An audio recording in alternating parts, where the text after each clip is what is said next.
Merci beaucoup. C'est normal, très content d'être toujours avec vous pour parler de ce sujet brûlant. Le travail que vous faites, vous ne vous rendez pas compte à quel point il est important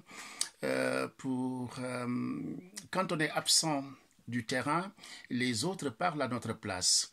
Il faut que les Africains, il faut que les gens, les personnes prennent en charge les maux dont souffre la société. Et on ne peut pas vivre dans une société sans qu'il y ait des disputes, sans qu'il y ait des conflits. Mais on peut vivre dans une société où effectivement la violence peut être phagocytée, domptée, appréhendée, etc. La violence, c'est quoi? C'est tout simplement une force extérieure qu'on va utiliser pour abuser, pour contraindre l'autre. Et dans un couple, puisqu'effectivement, ce sont deux personnes qui décident de s'unir, ou pour qui on a décidé de s'unir, qui vont tenter de vivre une aventure, un parcours. Ce parcours peut être, comment dire encore, jalonné de difficultés, au point effectivement d'en venir effectivement à des jeux de main, à de la violence. Par exemple, quand il a bu de l'alcool, il devient insupportable. Par exemple, quand tu lui dis non, il devient insupportable. Quand tu n'es pas disponible sexuellement, il devient irritable, etc., etc. Donc la violence est quelque chose qui traverse nos foyers et c'est là où effectivement le bas blesse. Et souvent, il y a de grands articles qui ont été écrits, les enfants à l'épreuve de la violence intrafamiliale. Et on a souvent l'habitude d'occulter cette violence qui n'est pas visible. Et les violences intrafamiliales ou les violences dans les couples sont les plus perverses. Et vous avez vu, l'actualité le démontre toujours, les féminicides, etc., etc. Je voudrais tout simplement dire aussi que les violences, ce n'est pas seulement l'apanage des femmes, mais aussi qu'il y a des hommes violents, et je pense que Khoudia a pointé du doigt. Il est extrêmement important de prendre effectivement le sujet dans sa globalité, et c'est ça qui est intéressant dans le croisement du savoir que vous nous proposez ici. La violence. Cette violence-là, c'est tout simplement le fruit d'un mal-être. Il faut se poser la question, mais pourquoi est-il comme ça? Pourquoi est-il devenu comme ça? Et ça, si on ne se pose pas ces questions-là, on ne peut pas comprendre. On ne peut pas comprendre pourquoi cet homme ou cette femme qui était destiné... Il y a Rousseau qui dit, l'homme n'est... Bon, c'est la société qui le corrompt. Et quand on a dit ça, on a dit beaucoup de choses.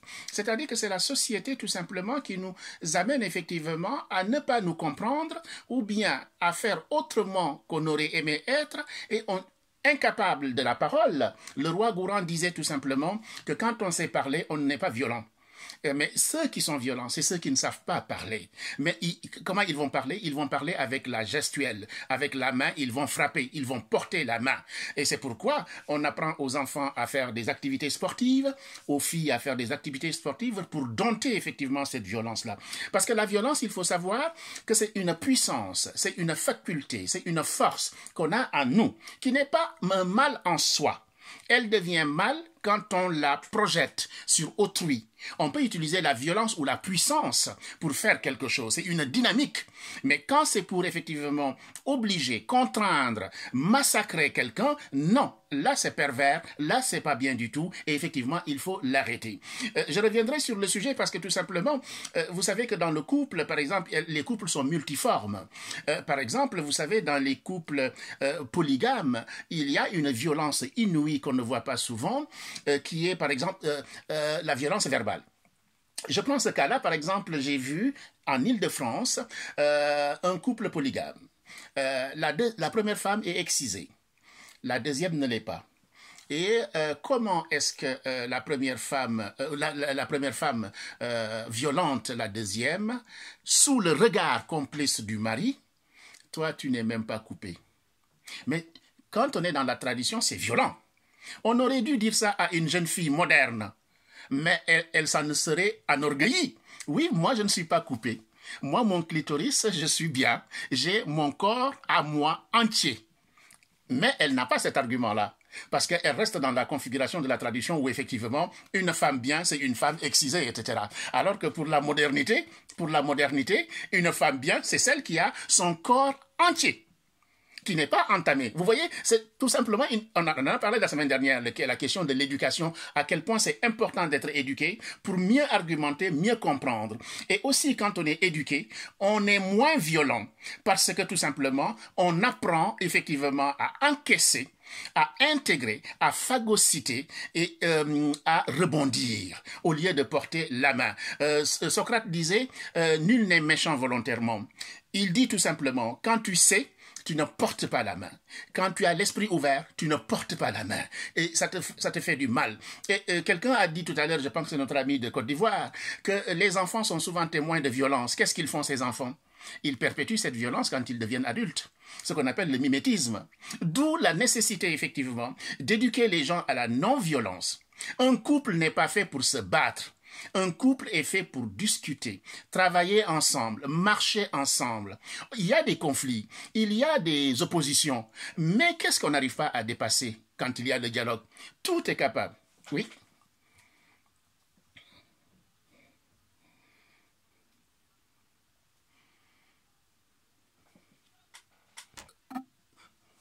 Oui, merci beaucoup. Ce que vous dites est très intéressant et effectivement, vous parlez du changement du corps, de la grossesse, etc., comme source de conflit. Encore une fois, quand on décide de se marier, de se mettre en lien en couple, il faut accepter ce qui se passe.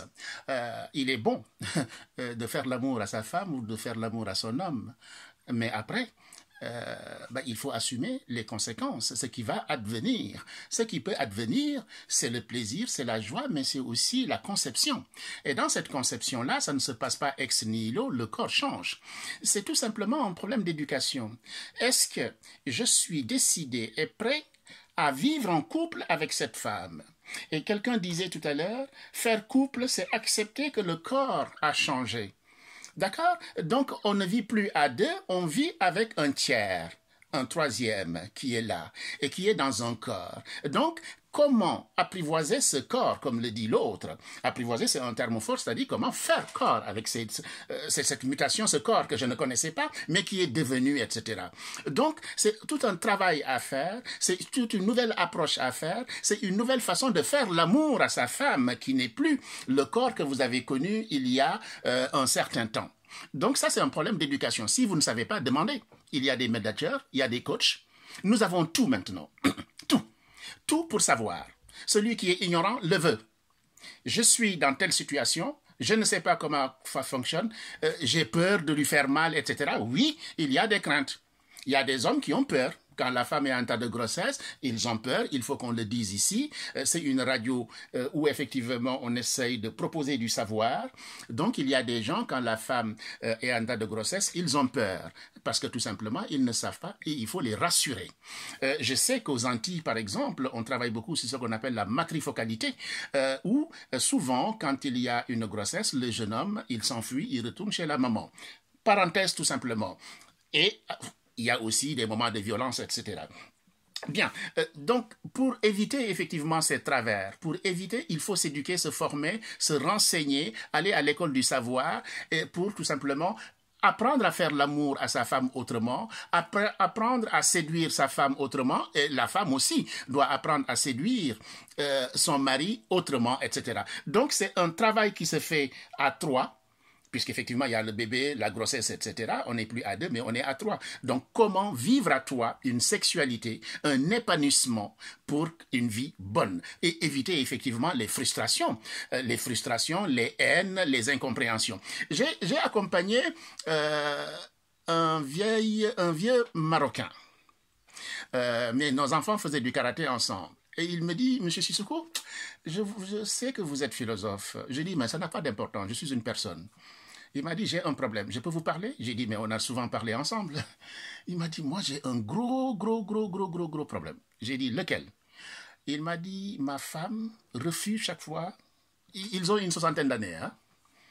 Ce qui ne veut pas dire qu'à 60 ans, on n'a pas le droit d'avoir une sexualité. Je le rappelle ici. Hein? Bien. Oui, mais Madame Cham, il faut le rappeler. Hein? On est dans une radio où nous devons tout dire. Bien. Voilà. Je lui dis, mais cher ami, ta femme, peut-être qu'elle est fatiguée. Il m'a dit non. Elle me dit qu'elle a mal. J'ai dit, mais alors tu veux quoi? Mais ce n'est pas un âne. Même un âne, il faut le respecter. Là, je me suis énervé. Il m'a dit, mais calme-toi. J'ai dit, non, là, tu m'as touché. Ta femme te dit qu'elle a mal. Tu lui dis, va voir le médecin. Va à la pharmacie. Moi, je ne suis pas médecin, mais je connais ce sujet-là parce que j'ai travaillé avec des sexologues à Besançon. Il y a ce qu'on appelle des ovules, où ta femme a une sécheresse vaginale. C'est humain, ça existe. Mais à tout mot, il y a des remèdes. Tu vas voir le médecin, tu vas à la pharmacie, on te trouve des ovules. Dans nos traditions, je n'aime pas trop ça, mais il y a des huiles, il y a le beurre de karité. Le beurre de karité, etc. Il m'a dit, ah bon? Mais moi, elle m'a dit ça, je lui ai dit que c'était des prétextes. J'ai dit, tu n'as pas confiance à ta femme? J'ai dit, tu me déçois là. Parce que la femme que je vois ici, là, qui est avec nous, quand je discute avec elle, elle est d'une intelligence rare. Ça m'étonnerait qu'elle t'embête. Donc, quand elle te parle, écoute-la. Il m'a dit, Monsieur Sissoko, merci beaucoup. Dès demain, c'est moi qui l'accompagne chez le docteur. J'ai dit, et la vie sera belle ainsi. Et il est revenu, il m'a dit, Monsieur Sissoko, c'est à vous seul que j'ai déjà dit ça. Ma vie maintenant est épanouie, tranquille, il n'y a plus de conflit, etc. J'ai dit, vous voyez, quand on parle, on ne tape pas. Quand on fait confiance à quelqu'un, on ne tape pas. Toujours mettez le dialogue en avant. Et faites-vous confiance. Et la vie sera belle. Vous voyez, il y en a plein comme ça, Madame Cham, parce que tout simplement, les gens n'ont pas compris. Et on en avait parlé la semaine dernière sur l'éducation, sur la formation, sur la transmission. Et vous avez des coachs, je le répète, parce que l'art de la pédagogie, c'est l'art de la répétition. Nous avons des coachs à côté de nous sur ce panel. Donc, répétons toujours ces choses qui vont apprendre à nos compatriotes, à nos sœurs et frères, à mieux se tenir, à accepter de parler, à ne pas mettre la main à la place de la parole. La main, quand la main prend le dessus sur la parole, on est perdu. Alors qu'on a la possibilité, effectivement, d'échanger et d'éviter la violence. Il y en a trop, cette violence. Il y en a trop. Et Khoudia, je termine rapidement sur un sujet que Khoudia a abordé. Ce sont les femmes, effectivement, de ces villages kenyans, qui ont fui effectivement les violences domestiques et les violences sexuelles. Et c'est ça. Et les femmes, les hommes pensaient qu'elles seraient incapables de survivre. Et vous avez utilisé ici des concepts, le concept d'autonomie. Elles ont créé ce qu'on appelle la coopération, l'entraide, la solidarité entre femmes. Et elles se débrouillent très, très, très bien. C'est elles qui décident quand est-ce qu'un homme entre au village. C'est elles qui ont le pouvoir. Non, pas forcément. Non. Ça, c'est des cas, Madame Tchabou, j'entends bien. C'est des cas extrêmes. On peut vivre ensemble. Nous sommes faits pour vivre ensemble, pour être en complémentarité, pour ne pas être en conflit. Effectivement, là, c'est des extrêmes. Ce sont des figures qu'on va rencontrer de temps en temps. Mais la généralité, c'est qu'on doit vivre ensemble en tant que personne. Et ça, c'est extrêmement important.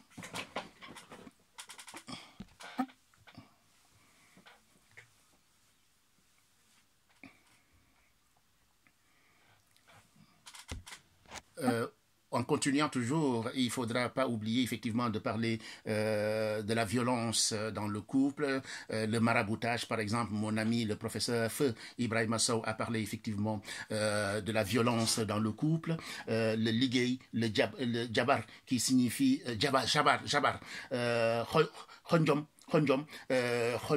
c'est-à-dire que les magies, les prières, les incantations pour tout simplement faire basculer l'individu dans le couple, lui faire perdre raison, attaquer son esprit, etc.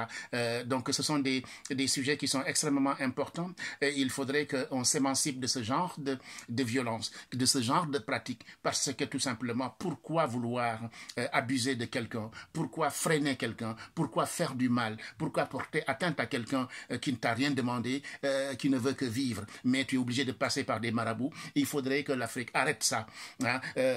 Les rituels, les sacrifices humains avec la violence qui est faite effectivement sur les personnes atteintes d'albinisme, etc.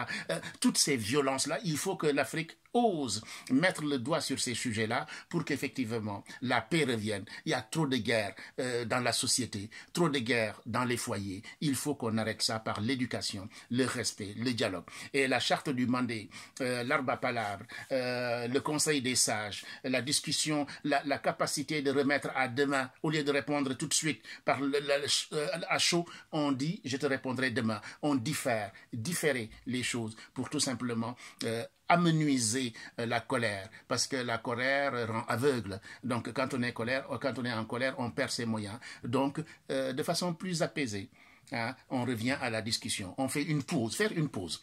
Apprendre à faire une pause pour que la violence se dissipe. Voilà l'émission que je voulais vous proposer aujourd'hui sur la violence. Pourquoi la violence s'immisce-t-elle dans certains couples? Doit-on accepter de vivre avec un compagnon violent? N'y a-t-il pas de signes détectables en amont? La violence verbale et psychologique est-elle toujours le chemin de la violence physique? Bien souvent oui, parce que la violence physique, tout de suite on a une réponse, hein, on cloue l'individu, hein, on le fait mal, etc. Voilà, la violence, doit-on supporter dans ces cas de violence et à partir de quel moment doit-on s'inquiéter?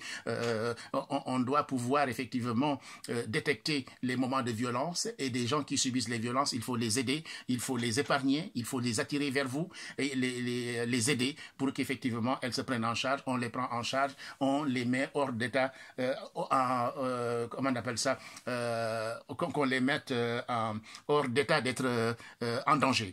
Hein? Comment se séparer d'un compagnon violent? Voilà, il y a des recours, il y a des médiateurs, il y a la police, il y a la justice, etc. Il faut dénoncer. Et il faut aussi que la personne soit en capacité de dire. Mais quelquefois, il faut qu'elle soit en confiance. Il y a la honte, il y a les pesanteurs sociales, la société qui étouffe, qui bloque. Mugnal, sutura. Hein? Moi, mon père m'a battu. Hein? Ton père m'a battu, m'a attaché. Et voilà, tu as grandi, etc. Non, ce n'est pas parce que mon père t'a battu que moi, je dois battre, etc. Et comme on dit en formation, enfant battu, battra. Un enfant qui a vu sa mère être battue, c'est un enfant qui va battre. Donc, évitons à nos enfants de prendre le modèle, effectivement, les mauvais exemples. Hein, les mauvais exemples. Hein. Il y a le sutura. On peut être en conflit, on peut se disputer, mais faisons-le dans l'intimité, ne tapons pas. Hein? On n'est pas content, mais pourquoi vous portez la main? Discutons, échangeons, trouvons des solutions. Et ça, c'est la meilleure façon, effectivement, de vivre ensemble et éviter, effectivement, ces violences qui nous mènent vraiment dans des situations improbables que nous regretterons un jour, et ce n'est pas bien du tout. J'ai parlé, effectivement, de cet ouvrage-là, Ma compagne, mon bourreau, cet homme informaticien que sa femme a manipulé, carte bleue, tout, il cassait même son ordinateur, elle éteignait les cigarettes sur le monsieur, puis il va falloir qu'on fasse un travail sur soi-même en arrêtant de se faire du mal par cette relation. Il faut arrêter de demander à l'autre ce qu'il ne peut pas donner. Hein? Il y a des choses auxquelles il faut renoncer, conclut-elle. Par ailleurs, une fois qu'on a passé ce cap, qu'on a identifié cette relation toxique, on descend du train conjugal, on divorce, on s'éloigne de sa famille, on change de travail, etc., etc. Je vous ai parlé aussi de ces enfants-là africains qui sont souvent placés. Et il y a une femme qui a écrit « Mon enfer dans une famille d'accueil », etc. Donc la violence est omniprésente dans la société, mais il faut travailler effectivement à la non-violence pour qu'effectivement on puisse s'épanouir tranquillement. Hein? Entretenir une relation saine n'est pas toujours facile. En couple, par exemple, une relation amoureuse peut se révéler toxique sans qu'on s'en rende compte. Quels sont les signes révélateurs d'une relation toxique et comment s'en libérer? Il y a des recours, les secours des alliances interethniques, vous les connaissez très bien. La violence se distingue de la dispute, du conflit, etc., etc. Il y a aussi un outil qui a été créé, le violentomètre, un outil pour mesurer la violence dans le couple. Ce sont des critères, vous répondez à des questions et vous allez savoir s'il y a de la violence ou pas, hein, etc. Donc il y a beaucoup de recours. N'hésitez pas à demander. Quand vous êtes en difficulté, demandez. Demandez, on vous aidera. Qui demande sera aidé un jour.